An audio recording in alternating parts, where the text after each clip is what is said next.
Tweet. What's up, dudes? Sarah Herring here with our boy. Oh, I thought about doing a Facebook Live too, but we're already here. We're on YouTube. We're doing it. Brent Harrington. Dang it. We're waiting for Bryn Kenney, one of my absolute favorite bosses on the entire poker circuit. And yeah, he's like one of my favorite people actually, because I would say that Bryn gives zero fucks. And that's something I really like about people. Sounds like a man after your own heart. Yeah. Yeah. Like I remember the first time I interviewed him and he was kind of like, he was still like super New York and he was like, yeah, you know, like I'll play any stakes anytime. Like I've been in this game for longer than anyone. And like, I got all the money and all this. And I was like, dang, dude, this guy is like no joke. And really he's always been like that. And, I guess I like that about him. Like at first I thought it was kind of a front, but I don't think it is. I think this guy just like, I think he's got a lot of confidence. I think there's something about a person who really does like say what's on their mind, or at least like what most of what's on their mind. That's maybe a little like you're a little bit apprehensive at first because it's unusual, but like I've gained a lot of respect for people who are real, if that makes any sense. Like who I feel like, okay, yeah, maybe most people when they first meet you don't like you because of this, and this. But to be honest, the fact that you're very open about who you are is a quality that I like about you. Even if I don't necessarily like those little parts of your personality, I like that you are the way you are because you don't care. Right. Like, even though I actually think you suck, I think no, it's just like I don't totally agree. Yeah. And I'm not even speaking about Brent. I'm just talking about certain people that I've met. I thought, oh, you know, I like you, even if I don't want to sit around and talk to you about how great it is to be an atheist or whatever. Like, you know, you're a nice person and I enjoy your company. And I think I'm trying to get on, by the way. I'm trying to get on so I can see our live stream. Are you watching it? I know I clicked on it. I get in the chat. So I popped the chat open. All right. So here's something I want to talk about, you guys, while we're waiting. Speaking of being little bitches, just kidding, but seriously. So I tweeted out yesterday a picture of Bryn Kenney and said like, hey, we're going to have Bryn Kenney on the show, on the podcast, like join us. And apparently nobody said anything to me, but apparently Poker Central had a beef with me using that picture of Bryn Kenney. So I had to take down my tweet, which I'm like, what is happening in this poker? Like, this is the internet, you guys. Okay. Like, you can put up a picture in a tweet, I'm pretty sure, if you want. But anyways, I had to take down the tweet. And I don't get it, dude. I thought me and Poker Central were friends. Like, I've worked with them before. I thought we were cool. I actually, isn't it whoever took that photo was actually working for PokerNews? It was literally on the PokerNews website. Like I didn't take it out of nowhere. It was literally on the PokerNews website. I just always assumed that photos that are in our gallery are events that PokerNews, not me specifically, but PokerNews and people working for them have been paid to take. Yeah. And so this is what I found out. In some sense belong to PokerNews. Because that's what I said. So I said, I took this off the PokerNews website. And then I got the message back, well, we're only allowed to use those pictures from Poker Central events during the event. Then we have to not ever use them again, which is a little bit convoluted and crazy. And not ever use it again. Yeah. Ever. Yes. And I mean, also, no, I'm just reiterating what you said. I'm not asking. Yeah. Like, how am I even supposed to know? And for me, I was thinking this is free advertising for them. I'm trying to be a homie. It says Poker Go on his hat. And I thought, cool, like this is, you know, a mutually beneficial thing. But then, it turns out I'm supposed to somehow know which event all these pictures are coming from. And if it's an event that Poker Central did, then I can't use them anymore after that. So if you guys ever see me doing it, feel free to let me know because I actually don't know where every single picture came from. I'm a little salty. It sounds like you're a wee bit salty, just a wee. But I think, yeah, it's a confusing thing to me because it never would have occurred to me as something that I would have thought about. I'm pretty sure that I have attempted to, or at least used a photo from a poker. I just downvoted us. I just disliked our video. You just did it?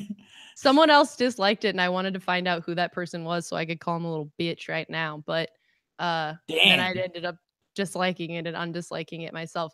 Like, how can you? Bryn's not even in this thing. Maybe that's why. I have one person that literally dislikes every single thing within like 1 minute of it going up. I know they don't even watch it. They just dislike it. Like, why are you subscribing? Like, they're just like anxiously waiting for you to just to pop on. Oh, she's back. Dislike. I literally uploaded a video last week. It was like a hand analysis video. And before the thumbnail had even been in, or before I'd even like managed to put in the description and title and tags, someone had already disliked the video. And I just was thinking like, stop, like unsubscribe, dude. Like get a life and unsubscribe right now. I'm sorry. Just gonna say everything. Funny. Yeah. I mean, today is the day where we're gonna let it all out. In fact, this year, I think, is the year that we just blast everybody because you have a mustache. Yeah, exactly. Because we don't care, obviously. Once you go ginger, you get like hella salty, I figured out. Oh, really? So that's true. Like the hair, you're just like, I am literally on fire inside and I'm gonna spit it. Yeah, and I have lots of trash I want to talk on this episode, but I know that we kind of need to wait until we get Bryn on so we can do our part separately, but I don't have a lot of time. I'm going to Bucharest tomorrow. Bucharest. 888 Live in Bucharest. That sounds fun. I'm a little jealous. Should I be jealous? I don't know. I don't think I've ever been there before. Oh, I have not. Maybe that'll be cool. The problem I think that some people maybe don't realize is that, like, at least for me, I don't know if you do this, but when you go to a place like that, it's typically just like work, leave. And then you're like, yeah, I was in Bucharest, but I was in a casino for the entire time. And I think it really freaks out like passport control. They're always like, hey, how long were you here? I'm like, I don't know, like 6 days or something. They're like, hey, where are you staying? I'm like, I'm not sure. Like a car's picking me up or something like that. I never have any clue. I'm pretty sure I would fire me too. Yeah. So I want to say, like, a couple of people in the chat are asking when Bryn is going to come on. I know he said he's going to be on in like 2 or 3 minutes. I told him to hop into the chat whenever he's ready. He was probably, I don't know what time they would have ended, but I know he made a final table at LAPC last night in some 6-max tournament. Let me if you guys have questions though too, you can put them in the chat now, and then I can have them in my mind. So speaking of the American Poker Awards, how'd the mustache go over? Oh, what's up? Hey, a lot of people like it. Oh, yo, what's going on? I am like dead inside because I never ever thought that you would come on this podcast. I thought you were way too big time for me. No, come on. I'll always do any interview for you. Although you still big shot like my win, but you got in the picture at least. But and you know I got hell for that, right? Like people were like, oh my gosh, what was the word? They were like, oh, that girl's so thirsty. Why is she trying to be in Bryn's winner picture? I was like, you guys can GFY. Bryn's my boy. I was trying to. Yeah, but like you gotta love the internet anyway. Everybody's just like there to troll you on the internet. Yeah, I was just talking tons of. I'm hella salty right now, so I was talking all kinds of shit. Okay, so I'm gonna start like a little intro for the actual audio part of the podcast, so we don't mess it up. And at some point, I should probably tweet out that you're on. But okay, so 5, 4. We are joined by the one and only, the boss, the legend that is the GPI American Player of the Year this year, and one of my favorite homies in the poker world. Welcome to the show, Bryn Kenney. Yeah, thank you. Hey, everybody. Where are you, by the way, right now? I'm in like LA, but I'm here. Look, I've got like a nice view. Oh, on the beach. Yeah, literally on the beach. That doesn't look like Commerce to me. No, I don't know. Forget about staying. The last time I stayed at Commerce, it was maybe 6 years ago, and I got some weird staph infection that was like unexplainable. So me and Commerce, they don't really mix. Anyway, it's such a shithole there. If I go to LA, I want to eat some nice food, go to the beach. Like the poker is great there, but to stay there, it's not for me. So actually, that's interesting because this is something I've always wondered about you. You've managed to stay at the top of this high roller game for ages, and you're mostly playing the high rollers, the super high roller tournaments. You're a New Yorker. I feel like most people are sustaining their live tournament game with this cash game lifestyle, but like, is that even possible? Do you got some like juicy games going down in New York that I don't know about? No, I'm barely even in New York. I mean, To be honest, I'm just tired from playing so many tournaments. I never, even when I hear there's a good cash game like high stakes, when you just play at least for me, some people I guess are just complete robots. They could just play around the clock all the time. But like for this engine to fuel, like I need my sleep. I need a little bit of time to relax. Like if I'm gonna think 8 to 12 hours a day at a high level, I need to like be chill and sleep and yeah, just focus on that mostly. I have that same problem thinking on this really high level. You know, I need a solid 10 hours a night. Yeah, I mean, you need to rest the brain. I know for sure. You know you understand exactly. Just to do the peak interviews, you've got to mentally prepare. I gotta keep it together. And speaking of, now you won. I guess it's last year now in 2017. You won this weight loss prop bet, which was not something that I feel like you've done this before. You've done this like epic weight loss before, but this was a particularly dramatic and epic transformation. You still look great. You're looking super healthy. What are you doing in the old lifestyle world right now that's keeping you crushing? Well, I mean, that's interesting since I haven't really been crushing for the last few months. I've still been building. Did you just final table something like a couple days ago? Yeah, I don't know, but you know, when you play big buy-ins, even if you final table, you need to have like a win to pay for things. Even like, so actually, I've been eating pretty shitty to be honest. So I've been telling myself that I need to get back on the health and eating good food and winner's mindset.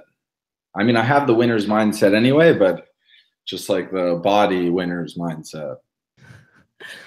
This is something really interesting though. Actually, it's funny. And I don't know if I should call out whoever said this, but they basically said that, so this last big what did they call it? The Poker Open, the US Poker Open that Steven Chidwick won. Yeah. They said that this little bird told me that Steven had said, don't bet on me because there's going to be people like Bryn Kenney there who are going to be able to buy in like 50 times. And so there's no point in betting on me anyways. So like, talk to me a little bit about actually how this high roller lifestyle with all these like rebuys and having like a gazillion high rollers all the time. Like how you managing this? How you keep that going? I mean, that's funny. Like people say, because there's a lot of people who get in for a lot more rebuys than me, and my like average rebuy is on the low end. Sometimes I buy in late, just always chilling. I mean, I'm always going to be there to play. There's a lot of people also who will just bust and rebuy immediately. I'll take some time off sometimes, so I rarely get in for a lot of rebuys. Actually, of course, I'm going to buy in at least 2, maybe. I don't think I've ever bought into a tournament more than 3 times, and because a lot of the time, I mean, some people get in for 5 bullets and stuff in these tournaments, 5, 6 bullets. You'll see it at Daria, but like I'll bust 2 bullets and then just come the last one at the end of registration. So not really firing so max, but I mean, I've crushed for the last 2 years. So as the buy-ins go up higher, it's a good point to be at where you've been the one who's crushing the 25Ks and higher. Like as the buy-ins just have gotten bigger and bigger. So what do you think about, there was this talk, I guess in January then, where Sam Greenwood kind of called out the Germans for sort of, love that. for those of you who missed it, basically Sam Greenwood said that you know, people are saying the Germans are like the best bosses in this game right now, but that actually they're sort of like goosenecking these high roller tournaments to wait until they see some juicy players enter the game, and that isn't actually then the best players. Have you seen that? Do you see that as a little bit of a valid point? No, like I loved it when I saw that tweet. It's good to get some shit talking like going on in the game. Nobody wants to see like everybody just buddies and with each other. Nobody saying a single word. Everything's so boring. So it's good to get a guy like coming in and talking shit to like a group of other guys when, to be fair, it's not like he's ever hanging around on the rail. He's like the first guy to register for a lot of these tournaments. So that's the thing. If you talk shit and put your money where your mouth is, what are you really supposed to say? So I love it. The best was the response, like shortly after he made that tweet, I think Manig took a photo of Sam Greenwood max late regging whatever 100K at Aussie Millions, and Federer is just cracking up like right in the foreground of the photo. I thought that was pretty good. It's like if you talk smack, then they're gonna talk smack back, but it's like it seems like it's good natured smack talk, you know, like not really like hateful. I do agree. I think it makes poker a little bit more fun. Yeah. Everybody's pretty friendly with each other, so it's not going to be like complete hateful smack talk ever. But it's also funny because like if it came from someone like you, I'd be like, okay, yeah, that's funny, I get it. But for me, actually, coming from Sam Greenwood, I was like, oh shit. Like, but it's good. He's got some confidence. That's like it's good to see. So I guess let's talk a little bit about for those of us who weren't there for the American Poker Awards. We talked a little bit in 2017. You know how once you get to the top of that GPI chart, it is something that you're going to be thinking about a little bit, and it is something that you're probably going to push for. So talk to us a little bit about what it meant to see yourself capture the American POY. To be honest, it was horrible because I came number 2 overall, and I had like a lock on it the whole year, but I mean, it played a lot less of the smaller buy-in tournaments. And yeah, that's to be honest, I cared at the end of the year. I played maybe two festivals, maybe that I wouldn't have went to if it wasn't for that. I probably wouldn't have flown to Prague and played even though there were a good amount of good tournaments, I would have just relaxed instead, probably. I didn't really care to keep traveling around since I travel so much anyway. I probably wouldn't have went to the Party Poker Caribbean Adventure in Dominican Republic. Although like this year I'll go for sure because now they changed it to the Bahamas and they'll make bigger buy-in tournaments, they said. So Party's doing a sick job, to be fair. Actually, that's what I was just going to ask you about. It's something we've been I've been hearing a lot and talking a lot about. I think for a while, like as far as someone who's following a lot of these live tournament circuits, there wasn't a lot of big guarantees anymore. And I think things were sort of, especially with Poker Stars and stuff, starting to shift to like a lot of the lower buy-ins for the big mains without guarantees. So what do you see this as a sustainable sort of long-term thing for Party? Yeah, to be honest, it was just horrible how it was going with Stars, of course, because you can't really make a living if you're having to travel around and play small buy-in tournaments. And like it's fun to play high stakes tournaments. So I think that, I mean, Party's hitting all their guarantees in the big tournaments. Maybe they missed a 1K in Dominican Republic or something by maybe a bit. They probably lost like 300K, 300 in that tournament or so. But they hit they hit the Sochi one that they had, which was like pretty incredible. They got 1,000 players to play for 5K in Sochi. Like, I don't know how they did that, but that's incredible. Especially like with all the visas and stuff you have to get and how like kind of last minute and crazy it was. I thought there was no way. Yeah, like so they hit it in random places like Punta Cana and Sochi, and now they're being smart. They're running it in Barcelona. I think that's guaranteed to hit. Like, yeah, I mean Barcelona always. So then Barcelona, it's incredible. They made 2 25Ks, a 50K, and 100K, and put like decent guarantees on each of them. I mean, they guaranteed 80 players in the 2 25Ks, which is like a nice guarantee, which I'm sure they'll hit all these anyway, but it'll just bring all the people to play. So then now in the Caribbean, they're going to run it in Bahamas instead of the Caribbean. A lot more people will come play. So do you don't play really online anymore? I mean, online's pretty dead. Like it's okay. They're trying to make some tournaments, but you can't really play high stakes online. And I mean, maybe I'll mix like some stuff in, but like online's pretty dead, to be honest. Like I have a sponsor of an Asian poker site that I'm going to try to like build up and make online tournaments. It's called GG Poker. It's on a GG network that they have like 42 skins or so all across the world. Like they're mostly sounds familiar to me. I feel like I've heard of this. They're mostly focused on like a cash game side, but I'm going to try to make their software is good. Like the guy who runs it, I really liked a lot. And I mean, I never really considered doing that, but to help like poker, I would do whatever. And if it's a good thing for everything, then it's perfect. So try to make some like friendly online tournaments there. But like on a regular sense, just like what PokerStars was, it just died because they're not smart at all is the problem. The people in there, they don't understand anything. They don't understand how to run online tournaments or the market that they have or how they could feed satellites into these tournaments and just make guarantees that'll hit. Party Poker pretty much just swept under them and made a bunch of tournaments that should never exist if PokerStars was smart at all. Because everybody would rather play on the PokerStars software. Instead, they're just doing nothing. They're creating maybe some satellites to live tournaments that are okay, whatever. But for online, they really just don't understand the landscape at all. All they really should have done is hire someone like me to just make their online tournaments, and just I would have made them so much money because they have such a good player pool. But it's like that nobody understands the business, kind of, and they don't really even I was trying to give them advice for this, that, and whatever. Listened to a few things, didn't listen. Everything they didn't listen to was completely off. Like these 100-person satellites that they ran for Bahamas, it had an overlay of like 600K or something. And I told them there's no chance that this tournament is going to run well at this time. And they're like, oh, it's like different pool. You don't understand. I'm like, okay, sure. Like, I don't understand. I've only been playing poker like 16 years, all day, every day. And I don't understand like the landscape of the game.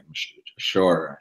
It's so interesting actually because for example, like I just went to a conference with 888 and they had Tonka and Dominic and like Martin Jacobson there, and they were just ripping apart all of the things that, you know, like this about the software, like this needs to change, like this, the, you know, comments section needs to be on this side. And it is so interesting actually for someone who has played the game for a long time. There's all these things that are so obvious to you guys that of course just are not going to be obvious to say like a business professional or, you know, a marketing person. But at the same time, this was one of the things that I've heard brought up a lot at this point is that, okay, there's a lot of things which need to be done to sustain the player pool that already exists, but also things need to be done to bring new players in, right? Like this economy doesn't work anymore without more players. Of course. I mean, like PokerStars letting people use player script, like seeding scripts. I was going to ask you about that. Like I mean, on this GG thing, are they going to try to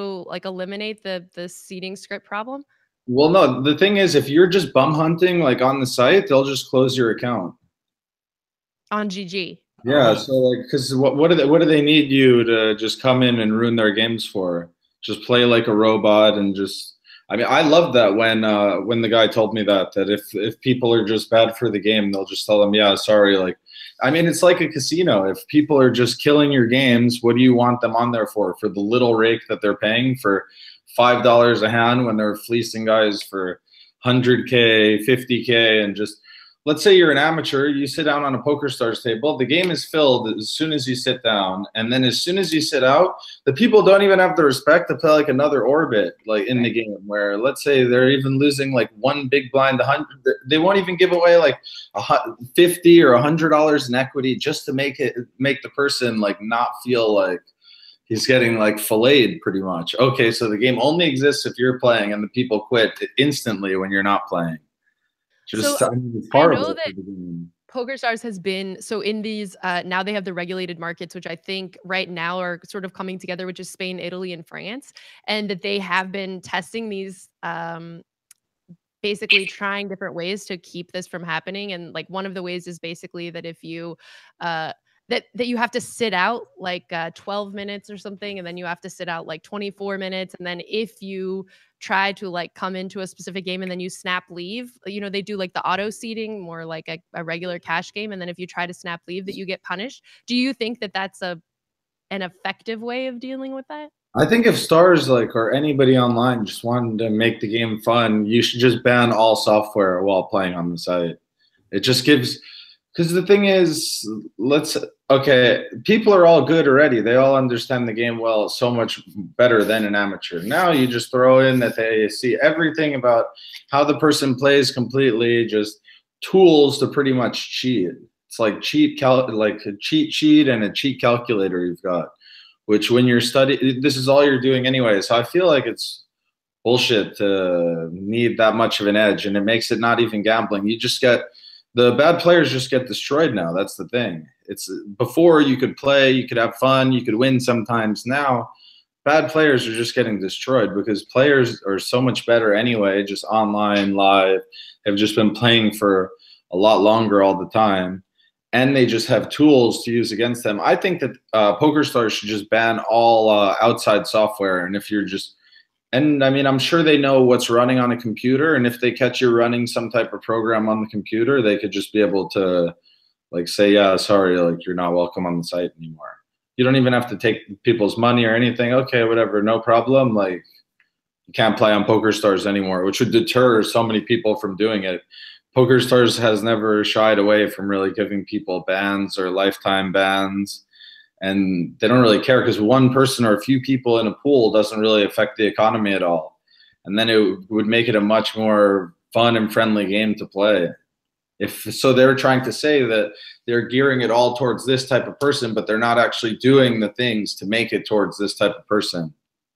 Right. I see what you're saying. It's like instead of making all these fun, different variations of games, let's just figure out how to make the game that we know works. Yeah, and just run a bunch of tournaments and stuff. You hit the guarantee every time. Like they're just crazy because they'll miss a guarantee one random time on a Tuesday and then just shoot all the guarantees down because they can't take like a loss for one time for which is worth it anyway, big picture, because then you're winding up with more and more the one time you take a hit. The other 360 days in the year, if you take 5 hits in a few tournaments, you're going to make up for it anyway with just more players across the board. So it's like, yeah, it's like they really just don't understand at all, to be honest. It's funny because something else I've been hearing a lot lately in terms of like all the online sites is that that nobody is really updating their software and that the software is totally antiquated at this point on basically every site. Do you see that, or do you think that actually the software itself is not an issue? Yeah, I mean, I think Party Poker did a lot of software updates or so. I haven't played though in the last few weeks. Some people have said that Party Poker software is a lot better now, and they've been doing work to try to fix their software. Yeah, like 888 really does nothing for their software. It's pretty shit. I mean, it just like crashes sometimes randomly, doesn't boot. I mean, and they get a good amount of players, and just to have these shitty, yeah, I don't know. They should put some like effort into making it better for sure. And I think it's important, but I think that people just get lazy, I guess. So since online's basically been dead for Americans now for, gosh, we're coming up on like almost a decade. I mean, okay, not quite, but it's been a long ass time. Is it like 2012 or something? It feels like forever. It feels like a million years, but My yeah, lifetime. it's so interesting because I think, for so many of the American players, that meant either leaving the country or eventually slowly petering off and, figuring something else out for their lives. And I think you're one of the few players that was sort of a high stakes American poker player that's managed to sustain himself in this game for so long. And I've always just been curious, I guess, like how did you manage this? I don't know, a lot of tough times, sick moves, and mental strength, I would say. I mean, I live most of the time at extreme highs and extreme lows, and somehow I keep myself on an even keel, and I'm relaxed at the worst times and same at the best times. So I feel like I've just kept myself the same in good and bad times, so I'm able to be okay in there because I'm just confident with myself. I've worked super hard. I mean, up until last year, I never even really took a vacation. Like I would go with maybe I took my family to Disney once, and I would always go for the holidays to my house in New York. But throughout the year, I would just work nonstop. I would go off to every place that I could play a live tournament, play online all the time. I wasn't playing live, pretty much never see the cities at all, be pretty unhealthy, and just put in all the work to get really good at something. So yeah, I don't know. I've just worked hard work ethic, mental strength. and just do it. Yeah, just doing it. So all these people who study charts and stuff, I've just played all the millions of hands at high stakes versus all the people. So all their type of stuff that they need to study, I have it in my head more. And since I've always just thought, I've always used my mind completely, whereas most people would play with all the software on the computer. I never played with any of this poker HUDs and stuff and never saw any of the numbers. So I would always play high stakes using my mind, actually, as opposed to looking at numbers. So now when high stakes live just got bigger and bigger and bigger, I was just good at using my mind without having any information around, where everybody else needs numbers around to make their decision, because that's what they're used to. So now they'll have to study, and then it's a different type of thought process, really, as in like knowing, just playing all the situations and having to think about them and study and actually be in them instead. So I think that made me like very well equipped for high stakes live.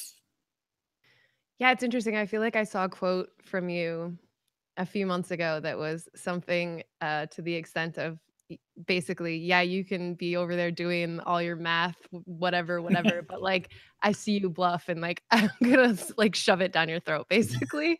I'm clearly like misquoting, but I thought it was interesting because I do think for, especially when I first came into this game, and what I've seen as the evolution over the last few years, it's definitely been a movement in this direction of, just hand range analysis and just this very, very almost autistic sort of style of looking at poker, where I feel like I've always seen you be more of like an instinct, I guess, type person. Would you say that? Yeah, but like I play all the time too, so I understand how everybody else is thinking too. I understand like how they're playing and what they think is right. Right. And so what do you think then is sort of the future of high stakes poker right now? Obviously, there's a lot of high stakes televised stuff going on since Poker Central, which I think is awesome and really It's fun for us amazing. as viewers. Yeah. And we've also seen a lot more, I think, really high stakes tournaments, but a lot of also like lower stakes main events and what have you. So where do you kind of see the high stakes community moving in the future? Yeah, forget about the main events. I couldn't care less about those. But Never have. the real high stakes poker is on the up and up right now, and it's looking amazing. I mean, there's this huge super high roller bowl in China in the middle of March that has 49 people, unlimited re-entries. It's going to be a massive tournament. Probably pay something like 8 million US for first. Then they've got the super high roller bowl in Vegas. So these are like linked. They're potentially like going to make more also in some other cool cities actually, which would be sick. So we could see like having 4 super high roller bowls a year or something. Then the Triton is just like building big tournaments in Manila, Macau, Montenegro. They have maybe 500 or 600 Ks per year. Barcelona now is adding 25s, 50s, 100s of guarantees. Like Poker Stars, like just Aria regular week tournaments.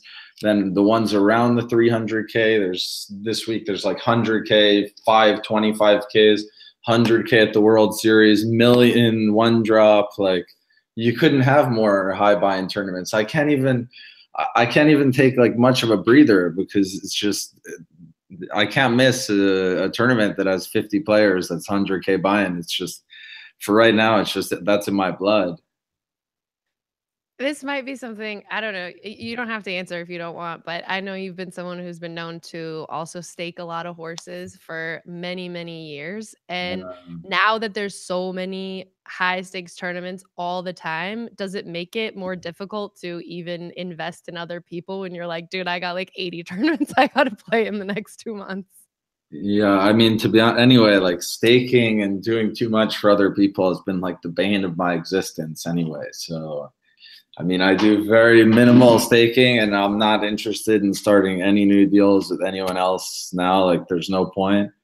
I'm just gambling enough myself. I mean, anyway, it's just, it takes your mind off of the things that are important. So building and like poker and other things in life are just much more important than worrying about getting small edges really and dealing with people's bullshit. So it's like a tough business. And I mean, I never wish that I never wish that I didn't do anything, because anyway, there's like a positive and a negative way to look at everything. And I always just choose the positive. So as opposed to thinking, oh, I shouldn't have done this, I always think, well, whatever, I shouldn't have done this, but it got me to where I am right now, which I'm happy with. So I wouldn't change anything. So it's always thinking about everything in like a positive tone as opposed to negative. And that's how you're able to also just get through the worst times in a mindset like that.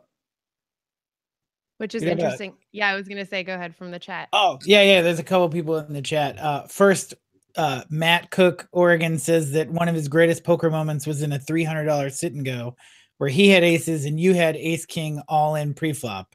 He didn't say how the hand ended, but apparently it's stuck in his head. I guess he probably won and then won the sit and go. Nice. And then the question was, have you ever battled with your ego? From Alan Harries.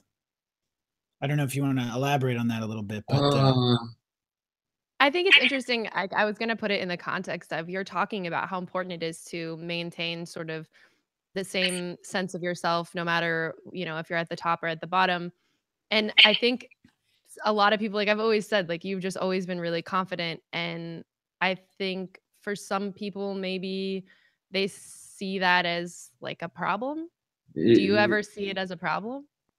Nah, because I see like confidence is a good thing. I mean, I'm never like a dick to anyone. I'm nice to everyone. I'm just confident in myself and my own game, and that's what that's the way to be a winner in any game. If you're not confident, then you don't think you know what you're talking about, and people see you a different way. But when you're confident, and now even no matter what, you could be bluffing off for $1 million, but you're confident, it's going to be like hard to get off anything off a person who's just feeling confident because they believe in the play that they're making anyway. So it doesn't really matter if you're bluffing or not, because if you go out, you're just playing the game. So I never really had a problem with, I mean, I had a losing streak. I remember once before, I remember I was in a place in London where I told myself one morning, like, shit, what happens if like I don't win again? Just going through maybe a 4 or 5 month losing streak, being in like maybe negative 300-400K to my friends or something.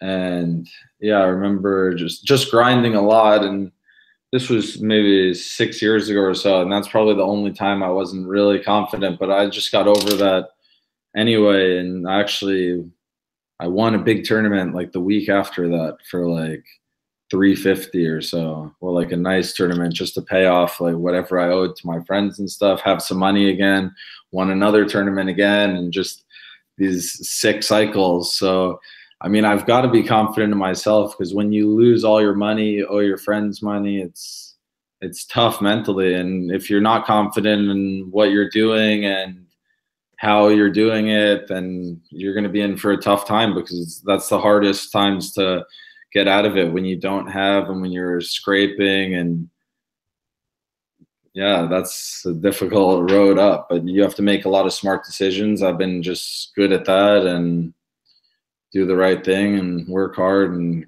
fortunately save myself every time I get into a shitty spot.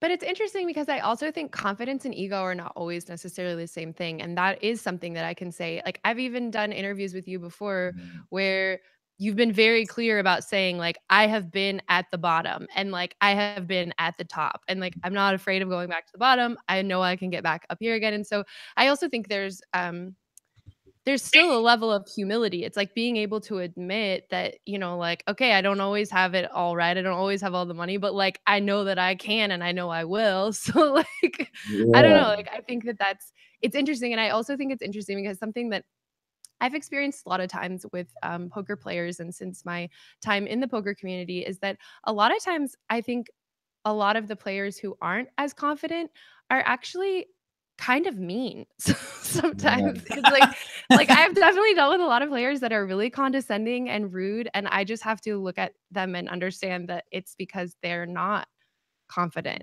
That's why. See, like I have a problem with that, people being rude to other people. Like, for no reason. Like, that's bullshit. Like, if you want to be confident, that's no problem, but don't be a dick to anyone else for no reason. Like, fuck these guys. I really don't like people like that, and don't really have any friends who act in that way at all. No, and speaking of, I can't remember if I saw it on social media or where, but I heard your grandma just had a little B-day.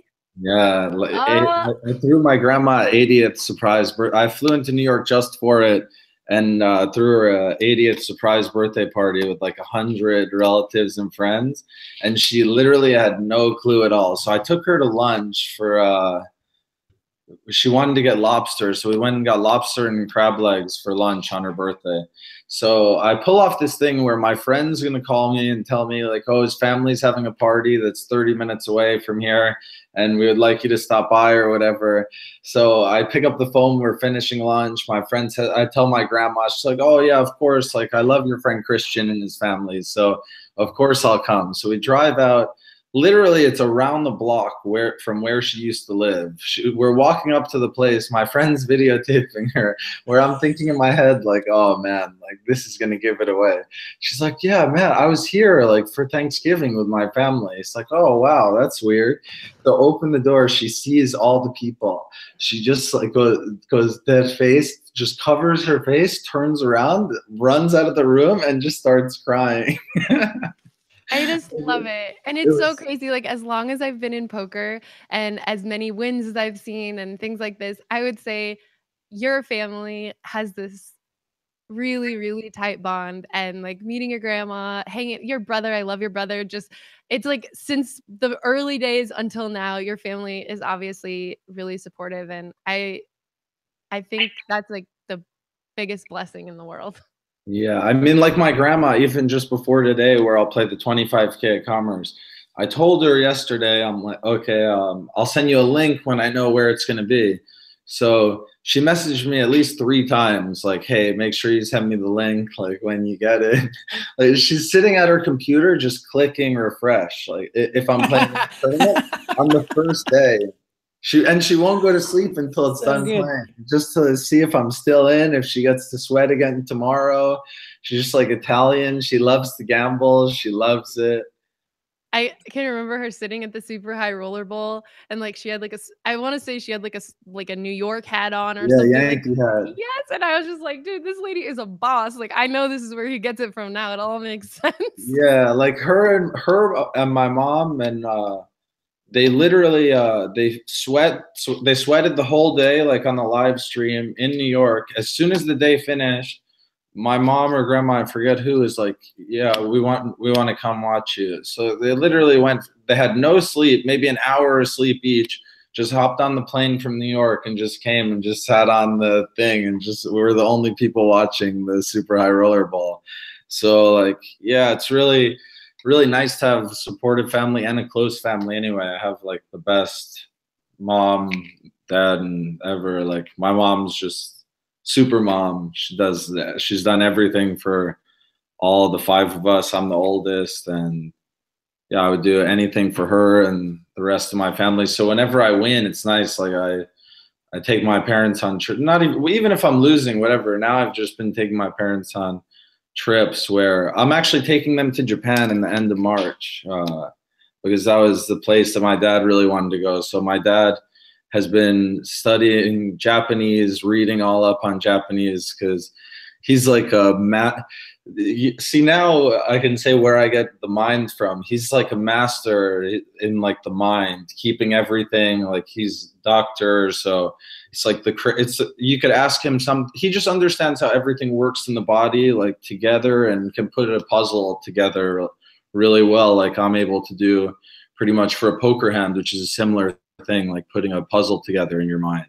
So like when I took them to Amsterdam, he's reading a map, and the first day he just like reads, he pretty much studies the map and reads the map.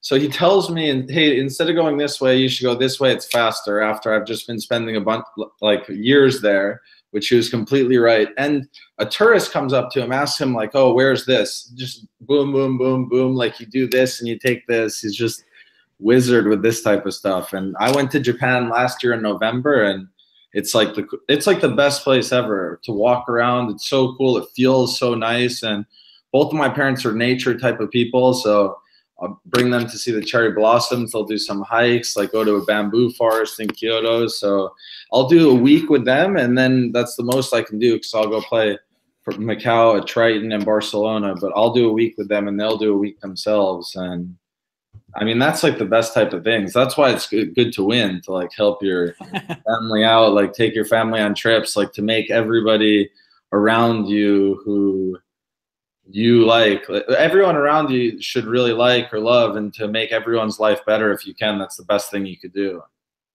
I mean, is there any question why I love this guy? You guys know I love this guy, and I'm so happy to have had you on, Bryn. It's Brent Harrington. Thank you for putting this all together. I never thought I would get this boss on the show, but Merry Christmas. Yeah, it was so good to have you, Bryn, and give all of your family a big wet kiss from Auntie Chardonnay. Cool, will do. Thanks for having me, guys. Nice talking to you. Good Thanks, luck. Bryn. Deuces, sweetheart. See ya.